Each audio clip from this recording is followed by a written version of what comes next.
I don't know. I'll do it when I feel like it. On my 4Runner, we are going to be putting a turbo on this thing. It's all stock looking. Perfect for a daily driver. Add a little bit of boost. It's all she needs.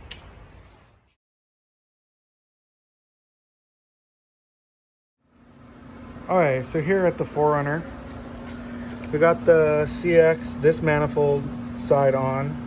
It has a V-band in the back for the wraparound pipe. And then I got this one on. I just got to get the nuts on the bottom. Had to remove the starter to get to the bottom ones.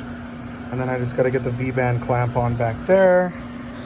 And move this AC line a little bit, put some heat wrap on this, and we can move on to getting the turbo on there so that we can make the downpipe and the charge piping. But moving right along, and I must say these factory manifolds are very restrictive. They're so got the manifold on, got the turbo mocked up over there. Gonna start figuring out how all my intercooler piping and all that stuff's gonna go.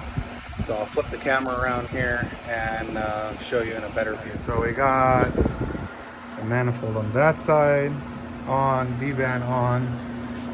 Got the Pulsar 3584 on here. I just got to hook up that one last V-band. I tightened up this manifold, got some bolts on the turbo with a gasket underneath it. So I got my intercooler brackets and everything fabbed up. This is just a Turbonetics intercooler that was from a turbo kit that I previously had for a B&W project. It actually fit out pretty nice. All I did was welded some tabs for it to sit on top of onto my factory bumper support. Just tapped the, welded those on there. And then there's some brackets in the back. This is just some flat bar that I had from another project, trying to be as resourceful as possible on this project. So yeah, that looks all good. That's gonna tuck behind the bumper. Now let's get some pipes on there and we'll move on to the exhaust stuff. I punched a hole here. Also punched a hole where the factory water reservoir was. That's gonna go through into that pipe. And this one's gonna come out, go through a hole I made over there. And then another hole that is over here where it's gonna come up and go back. Intercooler piping all done. Intercooler's hidden.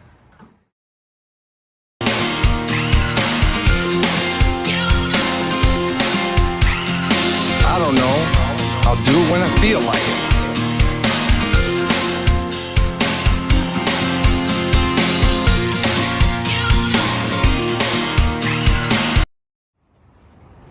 Got the oil pan out of the 4Runner. Check this out. These motors are main cap girdle like an SR. All the caps are one piece. Wonder if that makes it any stronger. Today I did the oil pan. I got this oil pan off Amazon for like 56 bucks on Prime. And then I got one of these through pan fittings off Amazon also. I can drop the links to all these parts. A lot of this stuff was all Amazon and eBay. This is the oil tap. It's just a 1/8 inch NTP T that has a male end and 2 female ends going to my oil feed. And I got rid of the factory oil pressure sensor. It's just a dummy light basically. Here's my MIG welded stainless downpipe with 2 V-bands. Good enough. Let's get it in. Now underneath the 4Runner, we got the factory cat coming back to the exhaust system. It's like a, I don't know, Toyota replacement cat. Got the downpipe done, hooked up to my cat with the V-band. Got the factory wideband sensor back in. Alright, time to go back up to the top. Let's get some oil in this thing. And we'll see if we can get it fired up. I just got it fired up. This is the first time starting it. I just checked that I'm getting oil to the turbo.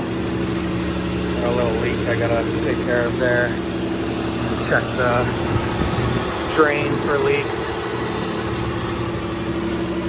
Check underneath it.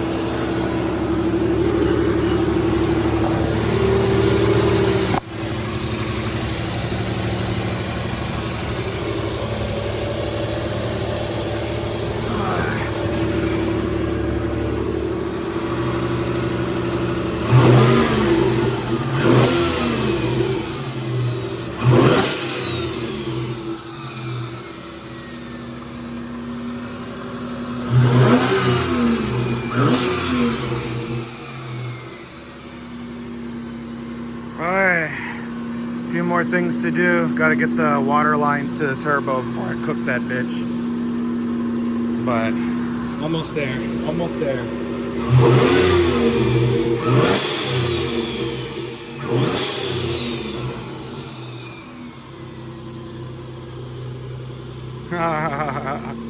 Fucking hilarious.